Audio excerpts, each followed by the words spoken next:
umuhangana n'umukuru w'igihugu umuhangaye kumuhangaranaho bigira de consequences kandi zitari nziza unyanagira abantu benshi bapfurufu nk'imibu kandi bari abantu b'abagabo burya imibu yaguye mu mashi atari impundu hari abantu bagoye ngo baragushigikiye turi kumwe tuzoba duhagarara nawe ariko bagera muri nankana uhagarara wenyine.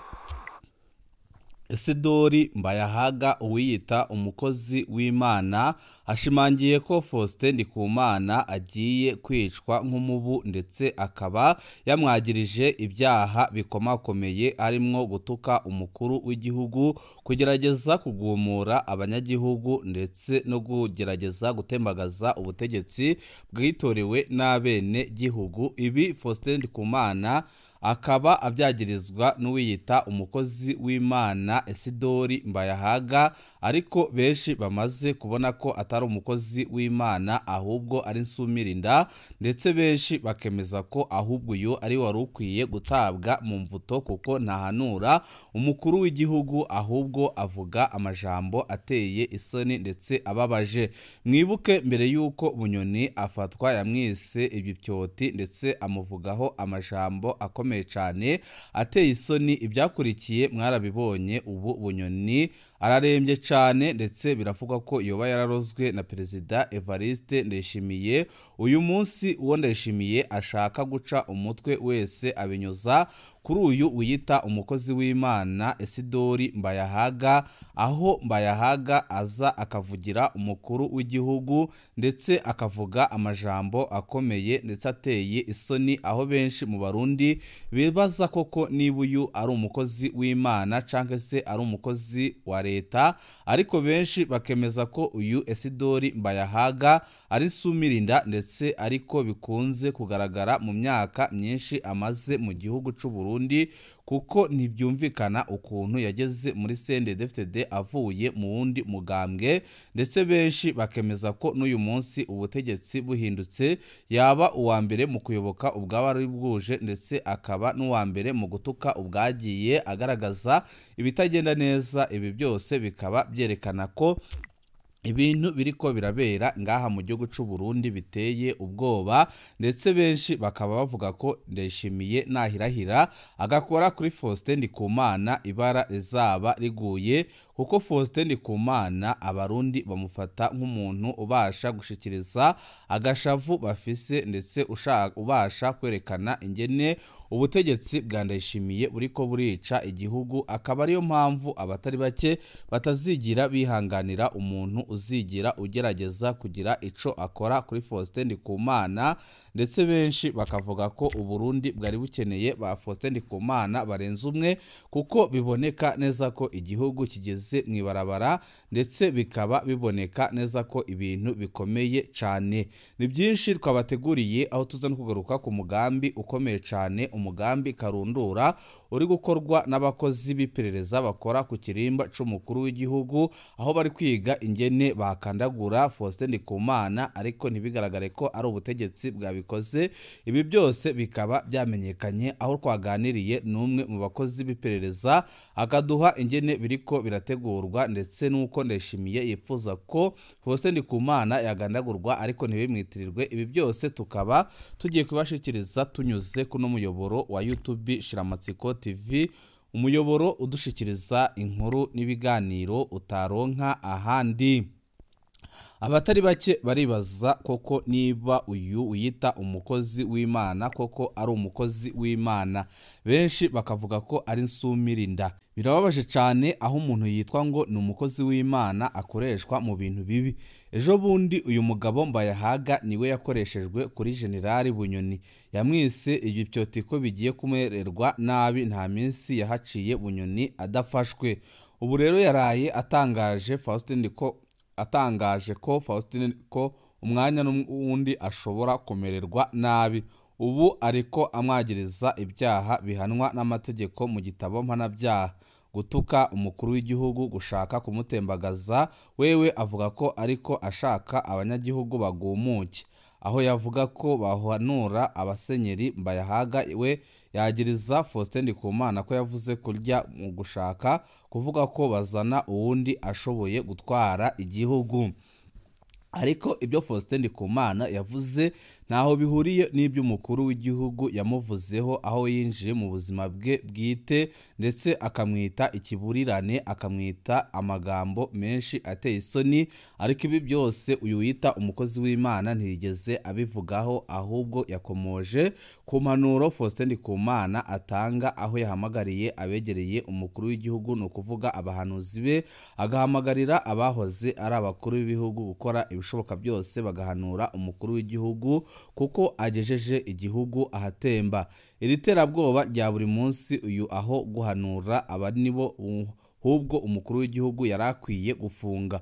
Umugenzi nyawe agukunda araguhanura akwereka aho bitagenda neza. None nk'uyu ariko ashaka gucisha agatwe mugenzi we mwene wabo kwa Mungu azoca kwigisha iki? Aba bantu bararengeranye, ariko politiki yaha iwacu ntawukomera burundu. Araraba neza na wewe ejo bazomugira ibingibi, ariko arigira. Guca umukate atawucisha abandi si byiza.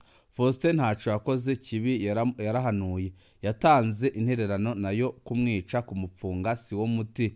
Ababivugira mu ntamatama nibo benshi. Muramutse mumwishe nanone murabona ikibi muzamukoze. Abarundi niho muzajya mwababona neza. Aho kurwana n'ibihanze igihugu ari byo yavuze mumupfunze canke mukamwica, nta bitoro bizoca biboneka, nta mahera y'agaciro azoca aboneka, keretse ahubwo kugumya kuyangara. Umukozi w'umukoroni asumba ababitonesha bagagandagura indiri ntawubasumba. Harageze ko abarundi bamenya neza abantu abari bo, ndetse bakamenya agaciro kabo, bakareka kwita ku bisambo nk'ibi. Mwibaza ko impamvu Faustin Ndikumana ashekereza ariya majambo ari iyihe? Faustin Ndikumana aba ariko arahanura umukuru w'igihugu, ariko mwibaza ko Mbayahaga ibyo avuga atacindi babigamije uretse gusumira inda ye ndetse no kwereka umukuru w'igihugu ko amushigikiye. Ariko mu by'ukuri Mbayahaga niwe muntu wa mbere uba ushaka gucisha umutwe umukuru w'igihugu, kuko atigera amwereka ibitagenda neza, atigera amwereka aho ibintu bipfira, ndetse atigera agaragaza ikibi kibishe kiriko kirabera mu gihugu, ahubwo ikimuraje ishinga ni ugucisha umutwe abandi barundi bagenzi be, ndetse benshi bakemeza ko aho ibintu bigeze uyu munsi ari habi cyane. Uyu Mbayahaga yarakwiye gufatwa agapfungwa, kuko nta cindi amariye abene gihugu uretse kugumya aroha umukuru w'igihugu, ndetse akagumya avuga amajambo ateye isoni, amajambo ateye agahinda, amajambo atabereye, ndetse benshi bakemeza ko ibi byose biriko biraba ngaha mu gihugu c'u Burundi byose bituruka ku kuba abakikuje Perezida Evariste Ndayishimiye atanumwe umuhanura, kuko bose bamutinya, ahubwo bahitamo kumuhenda kugira ngo babone ibyuzura inda zabo. Benshi bakavuga ko ibi rero bidahagaze, byanze bikunze Uburundi buzagumya gutemba, ndetse buzagumya kuba nabi cyane. Umuhanuzi mubi asumba umurozi. Kera basokuru bacu bavuga ko umwami agirwa n'abagabo. Agaciro k'umukuru w'igihugu kaboneka mu bahanuzi biwe be n'indongozi zimukikuje. Ese dore Mbayahaga na Gayeri Umukubito TV bakunze kuboneka nka bamwe mu begereye Perezida Ndayishimiye. None baraye bakoze ikiganiro cyo kwishura Faustin Ndikumana arongoye Parisemu. Ico bakoze kwabaye nko gusuka amavuta mu mucanwa, kurondera ko ishavu rya Ndayishimiye ryoduga kurusha, maze agafatira Faustin Ndikumana ibihano bikomeye. Ibyo Ndayishimiye we nyine atigeze yagiriza Ndikumana bo ntawuzi iyo baraye babikuye. Ese dore Mbayahaga yagiriza Faustin Ndikumana ko umwihwezo yaheruka gutanga yawutumwe n'abanyamahanga, nk'uko womengo ni ubwa mbere abivuze, nk'uko womengo Faustin Ndikumana nta bwenge afise. Ntibagarukiye ngaho, yaba Mbayahaga yaba Gayeri bose bagiriza Faustin Ndikumana umugambi wo kurondera kuzana uwundi mukuru w'igihugu atari Ndayishimiye. Mu yandi majambo bamushize ko ashaka gutembagaza Ndayishimiye. Ibyo ngo babikuye mukamo Faustin Ndikumana yaraye ateye Perezida Ndayishimiye na Perezida Ndayizeye na Perezida Ntibantunganya be n'abasenyeri ba Katolike ko bokwegera umukuru w'igihugu bakamuhanura. Kuva Faustin Ndikumana akoze umwihwezo nta numwe aramubeshuza, nta numwe avuga ngo yarabeshe iki canke iki kindi. Na bano bahanuzi ba Ndayishimiye ntabyo bakoze, ico barondeye ni ukuremeka inteba ishushe Faustin Ndikumana. Umuntu yubahutse kugushira ko ushaka gutembagaza umukuru w'igihugu nta kindi abarondera atari kugucisha umutwe. Woba uri perezida ugahanurwa n'abantu bubahuka icesi ibinyoma nk'ibi ukazokwamukamwo iki? Benshi bati ibi ntaho bishobora kugeza igihugu, ndetse nta naho bishobora kugeza Uburundi.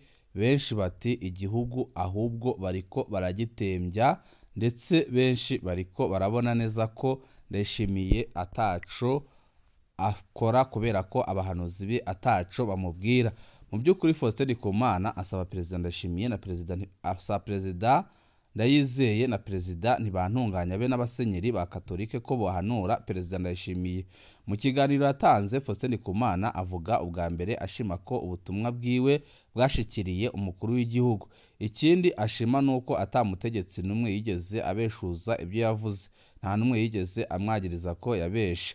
Faustin Ndikumana yagize ati "Njewe mu ndero nahawe kirazira gutukana kandi kirazira kwishurana ibitutsi." Faustin Ndikumana yavuze ko ababazwa no kubona abategetsi badasoma amategeko. Yerekanye ingingo zo mu ibwirizwa shingiro zibuza kwinjirira umuntu mu buzima bwiwe bwite vie prive. Yavuze ko ibintu byo kurazwa ishinga n'ubuzima bw'abandi ari bimwe mu bimenyetso by'ibihugu bikiri inyuma y'amajambere. Yahavuye ataka abashingantahe acane cane Perezida Ndayizeye na Perezida Ntibantunganya be n'abasenyeri Katolike ko bokwegera umukuru w'igihugu bakamuhanura. Iyi yari inyishu ku majambo atangaje Perezida Ndayishimiye aherutse kuvugira muri komine Matongo kuwa 5 ukwezi kwa 11 2025, aho yifatiye mu gahanga Faustin Ndikumana arongoye Parisemu, akavuga amajambo ateye isoni, amajambo ababaje, amajambo ateye agahinda, amajambo yababaje abarundi batari bakeya.